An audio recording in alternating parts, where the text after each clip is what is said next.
Este cierre del 2020, bueno, en primer lugar, ¿qué 2020, no? Ha sido un 2020, un año totalmente atípico, un año que marcó para el mundo un alto, que con un enemigo invisible, todos acabamos escondidos y empezamos a trabajar a distancia. Paralizamos a la economía del mundo, entramos en un terreno de miedo.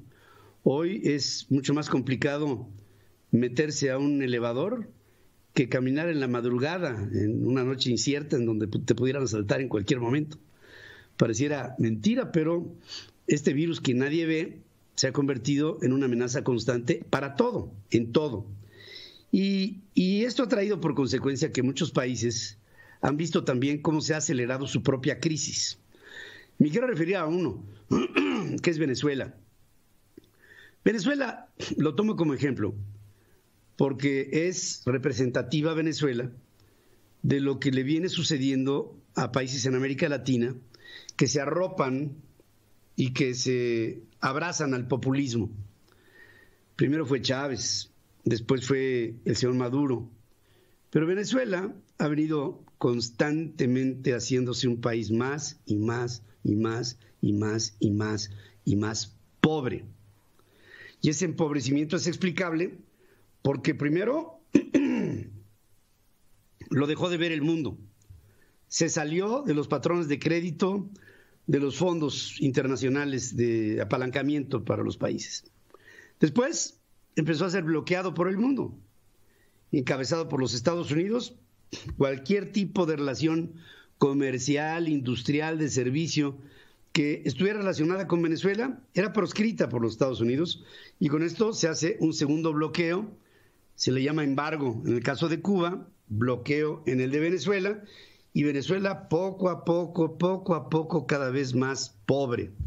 Empobrecida ahora Venezuela, siendo una potencia petrolera. Fíjense lo que pasa. Se dio un tiroteo ayer entre dos fuerzas de seguridad chavistas, provocando la muerte de un agente en el municipio de Maracaibo, un hecho en el que se involucra un agente del Cuerpo de Investigaciones Científicas Penales y Criminalísticas, conocidos por sus siglas CI-CPC, y agentes de la Policía Nacional Bolivariana, en una fuerte discusión. ¿Por qué? Estaba el agente el grupo del Cuerpo de Investigadores Científicos y Penales y Criminalísticos haciendo fila para que le cargaran 10 litros de gasolina en una estación de Maracaibo. Y en eso llegan agentes de la Policía Nacional Bolivariana y se meten en la fila. Y cuando se meten en la fila, el agente del CICD-PC se baja y le dice a los agentes de la Policía Nacional Bolivariana: se están metiendo en la fila de aquella gasolina que hace poco tiempo prácticamente se le regalaba a la ciudadanía, para hacer sentir que eran un país petrolero, y que por gozar de ser un país petrolero, los ciudadanos de Venezuela tenían prácticamente el derecho a usar la gasolina casi como un elemento gratuito. Y ahora por eso se hacen largas filas para cargar gasolina.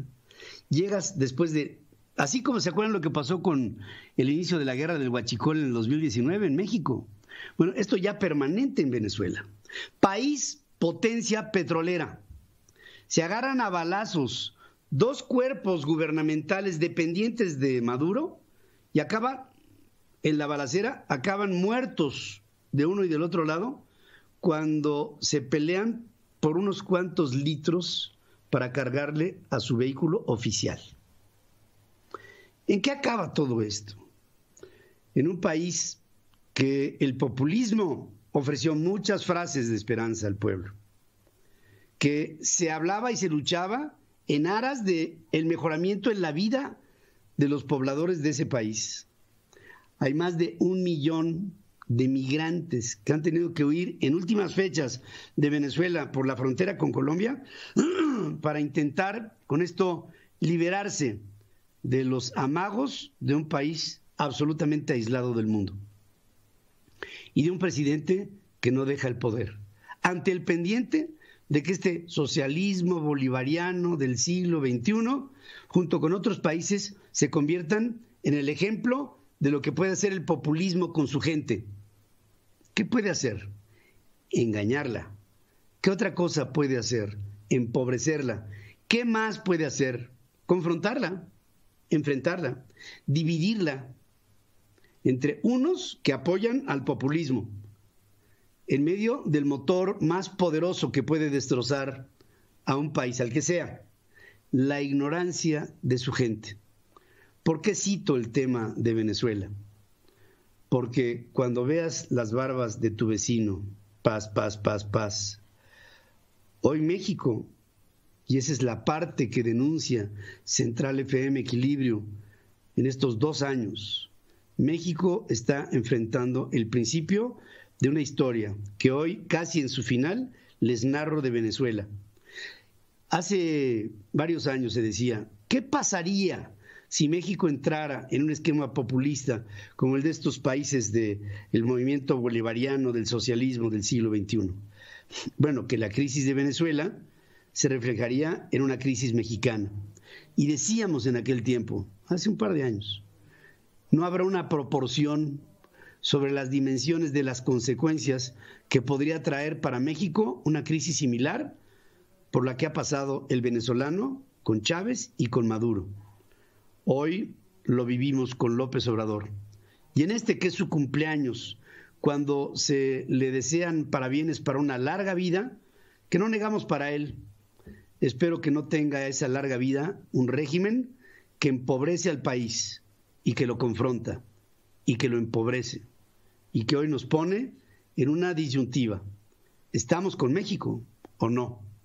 El próximo 21 de este mes de noviembre habrá una convocatoria de Frena para hacer la manifestación más grande en la historia de nuestro país, dada por la sociedad mexicana para oponerse a un régimen que nos está dividiendo, empobreciendo y confrontando. ¿De qué lado estás?